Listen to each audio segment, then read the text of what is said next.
हूं और मैं एक ऐसे कवि को ये मंच सौंप रहा हूं। भगवान श्री राम की बात हुई, ज़हीर कुरैशी ने यह भी कहा कि सबको लड़ने ही पड़े अपने अपने युद्ध।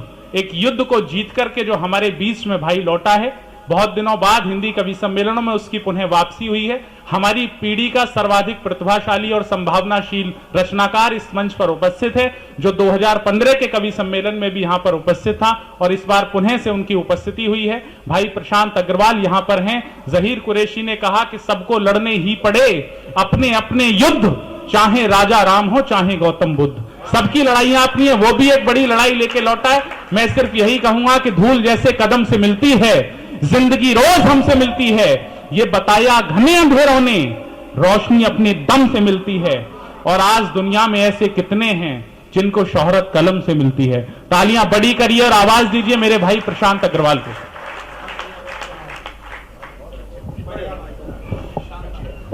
मंच के स्वर्णिम सानिध्य को नमन करता हूं। माइक बहुत अच्छा है, इसको यहीं स्टॉप कर दो आप, आपकी जो सेटिंग है। मैं बहुत बहुत शुक्रगुजार हूं, कुशल ने मुझे उठाया। भगवान कुशल को और ऊंचाइयों तक उठाए। आप गलत है क्यों सोचते हो? देखो ये आपकी सोच बताती है ना। जरा ताली बजाओ एक बार, इतना अच्छा संचालन वो कर रहा है, मैं सही बता रहा हूँ, बहुत शानदार। भाई साहब फोन पे भी बात कर रहे हैं, जगह भी ढूंढ रहे हैं।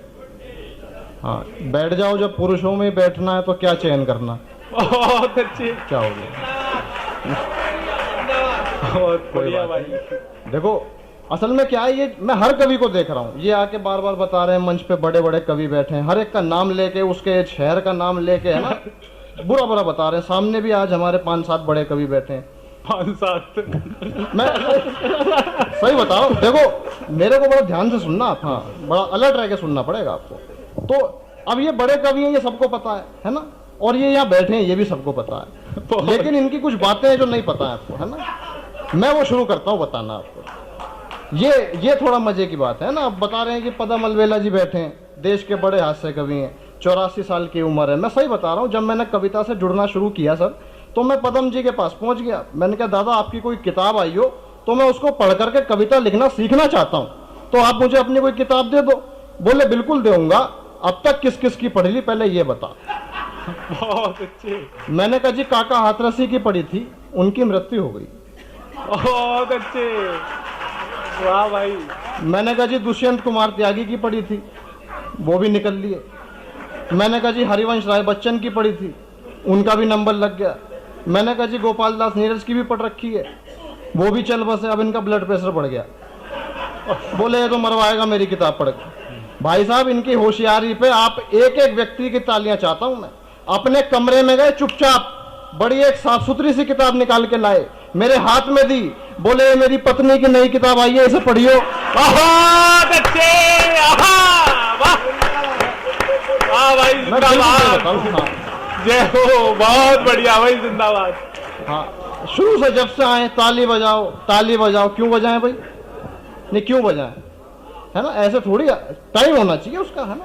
मनमोहन मित्तल जी, मैं सही बता रहा हूँ, इतने सक्षम व्यक्ति, और आप जानते हैं उनका भोलापन और उनका समाज के लिए समर्पण, आप सब जानते हैं।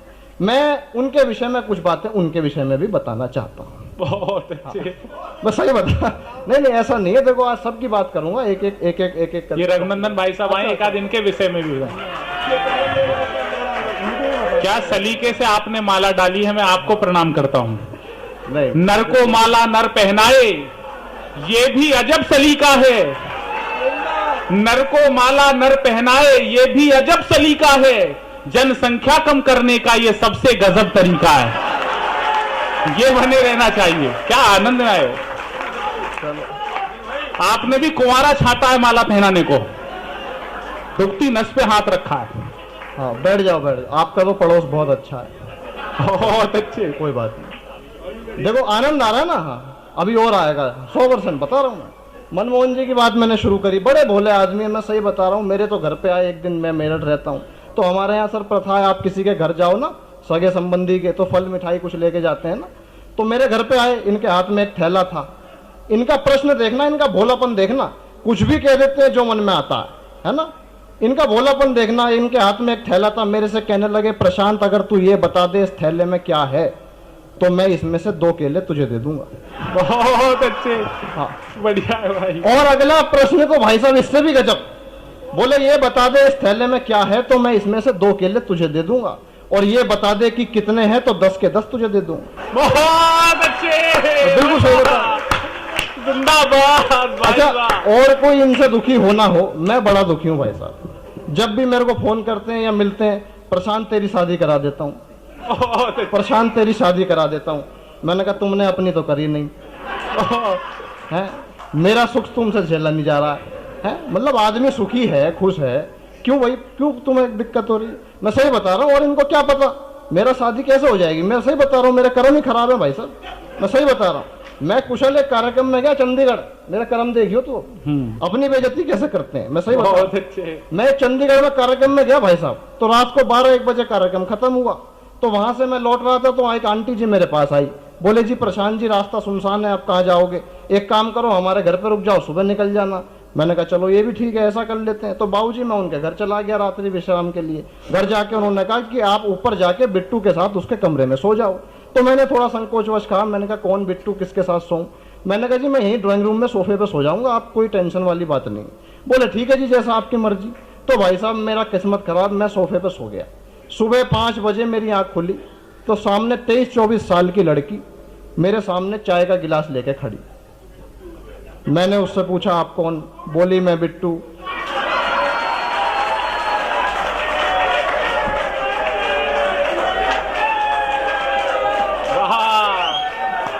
भाई तालियां एक बार जोरदार दो, बहुत अच्छे, जिंदाबाद। वाह भाई। मेरे से पूछने लगी आप कौन? मैंने कहा मैं गधा। बहुत अच्छे, तो मैं बिल्कुल सही बता रहा हूँ आपको, तालियां जरा ढंग से बजाओ, ऐसे हैं करके। बहुत अच्छे, वाह भाई, मैं बिल्कुल जिंदाबाद। सही बता रहा हूँ, सारी बात होंगी हमारे बीच में, बहुत देर से बताया जा रहा है। ये सीटी भी मार रहा है एक लड़का आपको देख के। नहीं नहीं कोई बात नहीं है, कौन सा है पहले ये बताओ। हैं? अच्छा अच्छा कोई बात नहीं। नहीं मैं तो ये कह रहा था कि तुम सीटी तो मारो पर दिशा बदल लो। हाँ देखो, हाँ दिशा की बहुत जरूरत है ना। ये तो धन्यवाद, आपने सीटी मारी, आप तो फ्लाइंग किस भी दे सकते थे। बहुत बहुत अच्छी बात है कुशल, बार बार बीच में देख बोलना सही आदत नहीं है। बहुत अच्छे, मैं बिल्कुल सही बता रहा हूँ। दांत तोड़ दो। हैं? नहीं नहीं नहीं, मैं दांत वात नहीं तोड़ूंगा। हाँ मैं क्यों तोड़ूं भाई दांत? स्वागत। सही बात बता रहा हूँ मैं बिल्कुल सही बता रहा हूँ। बहुत देर से बताया जा रहा है अशोक चारण जी बड़े कवि हैं, उनके तक हमें पहुंचना है। अब सबको पता है ये बात, अब मैं वो बताता हूँ जो आपको नहीं पता है ना। तो अशोक चारण जी बड़े कवि हैं, इस देश के बाहर भी वो गए हैं कविता पढ़ने, अंतर्राष्ट्रीय स्तर के कवि हैं। खास बात यह है कि मैं जब भी उन्हें फोन करता हूँ हमेशा मुझे विदेश में मिलते हैं। मैंने पहली बार फोन किया, मैंने कहा अशोक भैया कहाँ हो? बोले अमेरिका में हूँ। मैंने कहा वहाँ क्या कर रहे हो? बोले कवि सम्मेलन है। मेरे से पूछने लगे तू कहाँ है? मैंने कहा मैं तो दिल्ली में हूँ। मैंने भाई साहब 2 महीने बाद फिर फोन किया, मैंने कहा अशोक भैया कहाँ हो? बोले अमेरिका में हूँ। मैंने कहा वहाँ क्या कर रहे हो? बोले कवि सम्मेलन है। मेरे से पूछने लगे तू कहाँ है? मैंने कहा मैं तो दिल्ली में हूँ। मैंने तीसरी बार फिर फोन किया, मैंने कहा अशोक भैया कहाँ हो? बोले जापान में हूँ। मैंने कहा वहाँ क्या कर रहे हो? बोले कवि सम्मेलन है। बाबूजी मेरा दिमाग खराब हो गया, मैं इनके घर पहुँच गया। आपकी बात, मैंने घर जाके इनके घर की घंटी बजाई, बाहर इनका बेटा निकल के बाहर आया। मैंने बेटा से पूछा बेटा पापा कहाँ है? बोला अंदर मम्मी के साथ बर्तन मांज रहे हैं। बहुत अच्छे, वाह। मजा तो अभी आएगा, अभी तो शुरू हुआ है। बहुत अच्छे। मैंने कहा बेटा पापा कहाँ है? बोला अंदर मम्मी के साथ बर्तन मांज रहे हैं। भाई साहब मैंने वहीं खड़े खड़े फोन लगाया, मैंने कहा अशोक भैया कहाँ हो? बहुत अच्छे। बोले कनाडा में हूँ। मेरे से पूछने लगे तू कहाँ है? मैंने कहा बाहर आओ, कनाडा के दरवाजे पे खड़ा हूँ। बहुत अच्छे, वाह भाई, जिंदाबाद। वाह, बिल्कुल सही बता रहा हूँ, सही बता रहा हूँ जिंदाबाद भाई। हाँ अब बताओ, मैंने एक बार भी कहा ताली बजाओ? हैं? मतलब खामखा ताली बजाओ, ऐसे बजाओ वैसे बजाओ हैं? बिल्कुल बताऊंगा, टेंशन क्यों ले रहे हो? बिल्कुल बताऊंगा, और उसके बारे में तो ऐसी बात बताऊंगा जो आपने आज तक नहीं सुनी होगी। ये मेरी सुपारी लेके बैठे हैं। अरे सही बता रहा हूं। ये मेरी सुपारी लेके बैठे हैं। लेकिन देखो जब निपटाता है तब अपने शहर का आदमी निपटाता है। हाँ ये बात तो सही है। स्वागत। एक बात मैं बड़ी जिम्मेदारी के साथ कहना चाहता हूँ, मेरे बारे में कुशल ने बहुत अच्छी अच्छी बातें बताई, और आदरणीय मनमोहन जी 2.5 साल बाद मैं काव्य पाठ कर रहा हूँ किसी कार्यक्रम में, पूरे 2.5 साल बाद, और ये आपके कारण हो चुका है कि मैं 2.5 साल बाद पहली बार कवि सम्मेलन कर रहा हूं। यकीन मानिएगा दिया एक जल रहा है। बहुत एक गंभीर बात कहना जा रहा हूं, आप अगर ताली बजाना चाहें मनमोहन जी के लिए तो इस टिप्पणी पे बजाइएगा।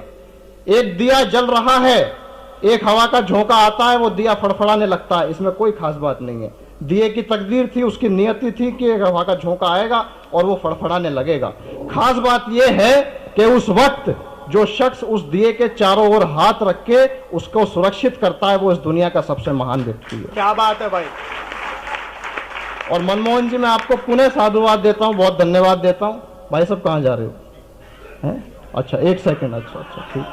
नहीं, आप मुझे लग रहा है जिस काम के लिए जा रहे हो वो एक सेकंड में होगा नहीं। जिंदाबाद जिंदाबाद। अब जा रहे हो तो जाओ, और रुक रहे हो तो रुक जाओ। ऐसा बीच का मामला बड़ा खराब है, मैंने पहले ही बताया था। हैं? कमजोर नहीं है आप? अच्छा, वो हम कब कह रहे हैं आप कमजोर हैं? अरे नहीं सर, बैठिए सर, बैठिए प्लीज प्लीज। स्वागत स्वागत। अच्छा, मेरठ से आप? अच्छा, देखो जिंदाबाद। ये अब इन्होंने ये बता के ना मुझे मेरे अंदर डर पैदा कर दिया। बड़ा खौफ से बताया, मेरठ से हूँ मैं, मतलब बड़ा खौफ से। बैठिए सर, प्लीज प्लीज, मैं स्वागत करता हूँ आपका, बहुत अच्छी बात है। तो मैं सही बता रहा हूँ, कुशल कहाँ चला गया? देखिए ये तो गलत बात, मेरे मुंह के सामने ना हो। नहीं तो आंधे उसके वाली उसके सामने करूँगा। मैं तो सही बता रहा हूँ। हैं? हाँ, बिल्कुल सही कह रहे हो आप। नहीं, मैं मित्तल जी गए उसको ढूंढने लाने में, सही बता रहा हूँ, ले आएंगे उसके वाली उसके सामने करूंगा, टेंशन मत लो। मैं तो सही बता रहा हूँ, बहुत देर से भाजपा की बात हो रही है ना, तो उन्होंने भाई साहब एक स्कीम सोची कि जिनके यहाँ 4 बच्चों से अधिक होंगे उनको हिंदुस्तान की सरकार सब्सिडी देगी। तो जब ये स्कीम लाने पर विचार हुआ तो एक सरकारी कर्मचारी ने अपने 4 बच्चे लिखवा दिए। तो उसके बॉस थे सीनियर, उन्होंने उसको डांटा कि भाई तुझे शर्म नहीं आती, 4 बच्चे लिखवा दिए? अरे कम से कम 6 तो लिखवाता, 8 तो मैंने लिखवा रखे। भाई साहब, भ्रष्टाचार के व्यंग में एक व्यंग कर रहा हूं, भ्रष्टाचार के सम्मान में, और आपको मजा आ जाए। एक व्यंग आपको मैं ये सुनाना इसलिए चाहता हूं कि मैं ये देखना चाहता हूं अभी मुझे आगे और कितने व्यंग करने हैं। एक व्यंग ऐसा कर रहा हूं आपको मजा आ जाए तो जरा आपके पास झूम के बजाना। तो उसके कर्मचारी के बॉस ने उसे डांटा कि तुझे शर्म नहीं आती, 4 बच्चे लिखवा दिए? अरे भ्रष्टाचार का जमाना है, कम से कम 6 तो लिखवाता, 8 तो मैंने लिखवा रखे हैं। उसका जवाब सुनना, कर्मचारी बोला साहब आपका कौन मुकाबला करेगा, आप शादीशुदा भी तो हो। जिंदाबाद जिंदाबाद। मैं बिल्कुल सही बता रहा हूँ। भ्रष्टाचार के सम्मान में क्या बताऊं भाई साहब, भ्रष्टाचार बड़ा अनोखा है ना। एक मुकदमा चल रहा भाई साहब, एक कोर्ट में, अदालत में एक मुकदमा चल रहा, तो वकील ने बड़ी सख्ते में आके दलील पेश करी कि जज साहब, कानून की किताब के पेज नंबर 25 के अनुसार मेरे मौकिल को बाइज्जत बरी किया जाना चाहिए। तो भाई साहब जज साहब भी सख्ते में आ गए कि भैया ऐसा क्या लिखा है। तो कानून की किताब मंगाई गई, पेज नंबर 25 खोला गया, तो उसमें 50-50 नोट थे 2-2 हजार के। जिंदाबाद। मजा तो अब आएगा तुम्हें। तो 2-2 हजार के 50 नोट थे। जज साहब ने उन्हें निकाला, अपनी दराज में रखा, किताब बंद करी, वकील साहब से बोले, वकील साहब इसी तरह के 2-4 सबूत और पेश किए जाएं। जिंदाबाद जिंदाबाद। मैं बिल्कुल सही बता रहा हूँ। आ गया वो? अभी नहीं आया। अभी नहीं आया। फिर आके कहेगा तुम्हारे बैठने के बाद आएगा। हाँ, नहीं देखो, फिर आके वो कहेगा तुमने ज्यादा देर सुना दिया। ये भी तो समस्या है उसके साथ। नहीं, इसलिए मैं इंतजार कर रहा हूँ। तो मैं बता रहा हूँ भाई साहब, मेरे को बहुत कर्म खराब है, शादी कैसे होगी? मनमोहन जी का बिल्कुल इरादा सफल नहीं होगा। मैं जा रहा था एक बार ट्रेन में, तो ट्रेन में मैं था तो AC 2 टायर में ट्रेवल कर रहा था, तो ऊपर वाली बर्थ पे लेटा हुआ था, नीचे मेरे जो आमने सामने की सीटें थी उन पे 2 लड़कियां लेटी हुई थी। आप भाई साहब हैं, आ जा भाई, आ जा, तेरा ही इंतजार हो रहा था। हाँ, मुझे ऐसा लग रहा तू अगर चुनाव में खड़ा हो गया ना गाजियाबाद से, हाँ, तेरी जमानत जब्त तो नहीं। बहुत अच्छे, इसीलिए खड़ा नहीं हो रहा। हाँ, तो मैं बिल्कुल सही बता रहा था आपको। तो मैं AC 2 टायर में पहली वाली ऊपर की बर्थ पे लेटा हुआ था, नीचे मेरे आमने सामने 2 लड़कियां लेटी हुई थी। आप आनंद लेंगे वो क्या बात कर रही थी। पहली लड़की दूसरे से बोलती है, तुझे शादी में कैसा पति चाहिए? दूसरी ने बोला, भाई मुझे तो करोड़पति चाहिए। बहुत अच्छे। दोबारा उसने प्रश्न कर लिया, भाई 1 करोड़ का एक पति नहीं मिला तो? बोले 50-50 लाख के 2 भी चलेंगे। बहुत अच्छे। भाई साहब तिबारा प्रश्न कर लिया कि 50-50 के 2 भी नहीं मिले तो? बोले 25-25 लाख के 4 भी चलेंगे। इसके बाद 10-10 लाख के 10 भी चलेंगे। भाई साहब मेरा दिमाग खराब हो गया, मैं नीचे उतरा, मैंने कहा जब 100 रुपए पे आ जाओ एक नाम मेरा भी लिख लेना। बहुत अच्छे भाई, जिंदाबाद, वाह वाह वाह। मैं सही बता रहा हूँ आप। अब ये मेरा ब्याह कराने चले हैं, इन्हें क्या पता है ऐसा ब्याह होने लग रहा है। अब कुशल की बात बताता हूँ आपको। बहुत अच्छे, मैं भी बताऊंगा फिर 5-7। नहीं नहीं, तू तो बिल्कुल बता, बस समय की सीमा का ध्यान रखियो। बहुत अच्छे। नहीं ना, देखो जब मैं इस कवि सम्मेलन में पहली बार आया था ना 2015 में, तो पीयूष भाई आप भी थे, 17 लोग थे उस कवि सम्मेलन में, मुझे आज भी याद है ना, ज्यादा थे, है ना, और संयोजक तब भी यही था, है ना, और आज भी यही है और हमेशा यही रहेगा। अरे भाई मुझे एक बात बता दे तू, बस जब समय कम होता है तो तू ज्यादा कभी बुलाता क्यों है? बहुत अच्छे। मतलब खामा खा अपनी गलती नहीं देख रहा है, हमें बता रहा समय की सीमा का ध्यान रखे। बहुत खामा खा की बात। और मैं एक बात आपको बता देना चाहता हूँ, पिछले 2-3 सालों में जिस युवा तेवर ने अपनी पहचान पूरे हिंदुस्तान में बनाई है, आप सब लोग चिर परिचित हैं उससे, मुझे ऐसा लगता है कि हमारी पीढ़ी में एक ऐसा कवि आ गया, एक ऐसा मंच का हस्ताक्षर आ गया है जिस पे ये पीढ़ी गर्व करेगी, जिस पे मैं गर्व करूंगा। एक बार मैं चाहता हूं कुशल के लिए जोरदार तालियां आप बजाएं। हाँ। अब बताता हूं इसकी बात। बहुत अच्छे। मैं बिल्कुल सही बता रहा हूं। तो भाई साहब मैं इसको एक बार मेरे से कहने लगा कि प्रशांत भाई यार मेरी शादी नहीं हो रही, कुछ करो। तो भाई साहब मैं इसको ले गया एक साधु महाराज के पास, है ना, तो मैं इससे बड़ा प्रभावित हूँ, तो मैं इसका शुभचिंतक हूँ। मैंने कहा भाई ऐसा नहीं है, कराएंगे तेरी शादी। तो मैं इसे एक साधु महाराज के पास ले गया। साधु महाराज के पास जाके हमने बोला कि मैंने कहा बाबूजी इसका कुछ करो, इसकी शादी नहीं हो रही है। तो उन्होंने इससे पूछा कि बेटा देख, अगर तू हिंदू है तो करीना कपूर से तेरी शादी करा दूंगा, अगर तू मुसलमान है तो कटरीना कैफ तेरी समझ, और अगर तू ईसाई है तो जेट ली से तेरा निकाह पक्का। इससे पूछा बेटा बता तेरा क्या नाम है? बोला जी मेरा नाम है पंडित कुशल कुशवाहा अहमद अंसारी फर्नांडिस डिसूजा। बहुत अच्छे भाई, वाह भाई, वाह। भाई साहब तालियां तो अब आएंगे आपकी। साधु महाराज इससे भी होशियार, बोले तेरे लायक तो राखी सावंती निकल रही है। बहुत अच्छे। बिल्कुल सही बता रहा हूं, झूठ आज तक नहीं बोल रहा। समय की सीमा तो नहीं है, पूरी हो गई, आगे निकल गई। अब तो सचिन के पास चली गई सीमा। आइए कुछ है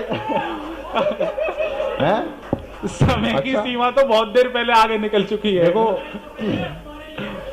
अच्छा ऐसा है क्या? देखो बहुत अच्छे। देखो एक बात मैं आपको बताना चाहता हूं, मैं जो कर रहा हूं अभी तक, मैं ये 100% सारी रात कर सकता हूं, मुझे इसमें कोई दिक्कत नहीं आएगी, लेकिन समय की सीमा है। बहुत अच्छे। और मुझे अपने कवि धर्म का भी पालन करना है। स्वागत भाई, स्वागत। और अभी तो एक कवि बता रहा था, कुशल बता रहा था, मंच पे कविता हो रही है। असल में क्या है कि आज लोग बड़े जो श्रोता है ना, रसिक श्रोता है कवि सम्मेलनों के, वो ये शिकायत कर रहे हैं कि भाई कवि सम्मेलनों में कविता नहीं हो रही है, कवि सम्मेलनों में कविता नहीं हो रही है। अब उन्हें क्या पता इसमें भी कवियों का दिमाग है, क्यों नहीं कर रहे हैं वो अच्छी कविता। मैं बताता हूँ, 4 लाइन सुनना। स्वागत नहीं लिख के लाऊं। स्वागत स्वागत स्वागत। 4 लाइन बाबूजी ऐसी सुना रहा हूँ जो शायद ये अभी के माहौल पे फिट होती है, ये अगले कवि सम्मेलन में हो सकता है मैं सुनाऊं भी ना।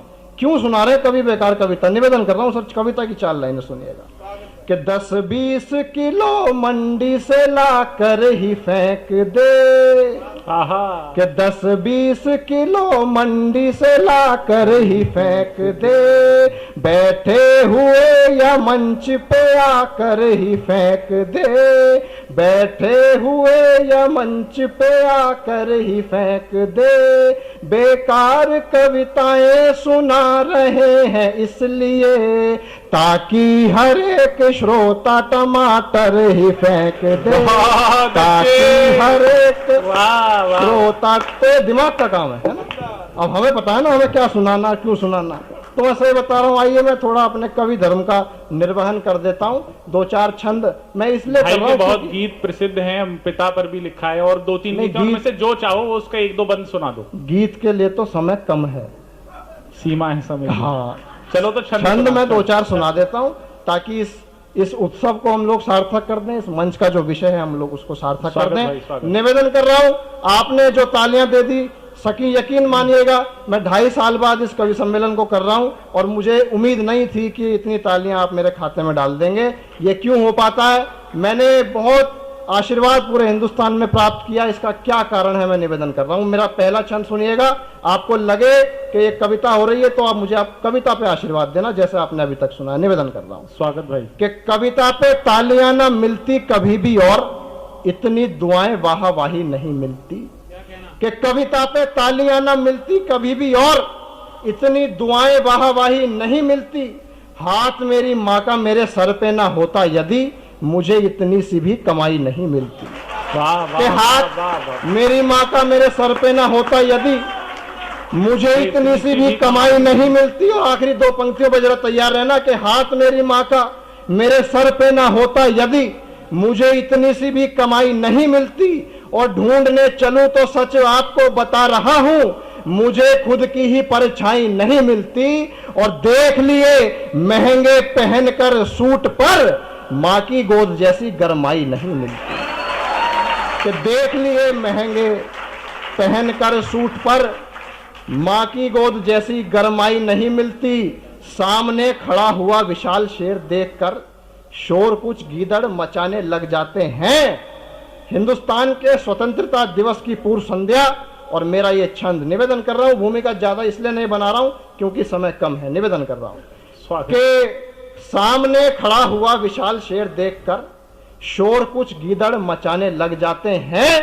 कि सामने खड़ा हुआ विशाल शेर देखकर शोर कुछ गीदड़ मचाने लग जाते हैं। भारत के बेटों का ललाट देख के सपाट दुश्मनों के दिल घबराने लग जाते हैं। कि भारत के बेटों का ललाट देख के सपाट दुश्मनों के दिल घबराने लग जाते हैं। और इज्जत गंवाने में तो लगते हैं कुछ पल, इज्जत कमाने में जमाने लग जाते हैं। और भारत के वीर जब अपनी पे आते हैं तो होश अच्छे अच्छों के ठिकाने लग जाते हैं। तो भारत के वीर जब अपनी पे आते हैं तो होश अच्छे अच्छों के ठिकाने लग जाते हैं। एक छंद निवेदन कर रहा हूं। हमारे बीच में ये मनमोहन जी ने बताया कि हम इस कार्यक्रम को इसलिए कर पा रहे हैं क्योंकि सीमाओं पर हमारे जवान तैनात हैं। मुझे एक बार अवसर मिला, मैंने सीमा के जवानों के सामने जाकर के ये कविता पढ़ी तो मैंने उनसे एक प्रश्न किया। मैंने कहा जी आप एक बात बताओ, आप हिंदुस्तान की 24 घंटे निस्वार्थ भाव से सेवा करते हो लेकिन इस दुनिया के हर व्यक्ति की अपनी एक व्यक्तिगत इच्छा होती है। मैं आपसे वो व्यक्तिगत इच्छा आपकी जानना चाहता हूं। तो हिंदुस्तान के सैनिक ने अपनी जो इच्छा बताई, आपको लगे उस इच्छा का सम्मान होना चाहिए तो उनकी इच्छा पे तालियां बजाना मेरी केवल तुकबंदी है, इच्छा एक सैनिक की है। निवेदन कर रहा हूं एक सैनिक अपने लिए क्या मांगता है। निवेदन कर रहा हूं कि भारत की शान को बिगाड़ने में जो लगा हो एक बार हमें वो लफंगा मिल जाए बस। कि भारत की शान को बिगाड़ने में जो लगा हो एक बार हमें वो लफंगा मिल जाए बस।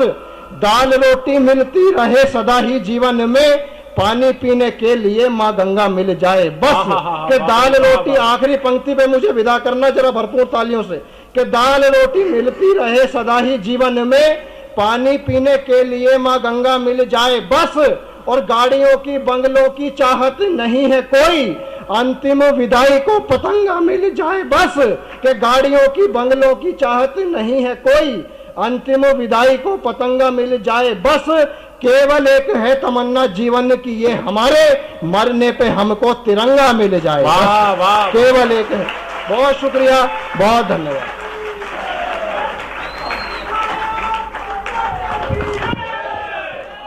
कवि सम्मेलन को अगर नई ऊर्जा प्रदान करी हो मेरे भाई प्रशांत अग्रवाल ने तो एक बार मन की तालियां दोनों हाथ उठा करके भाई प्रशांत के हिस्से में दीजिए।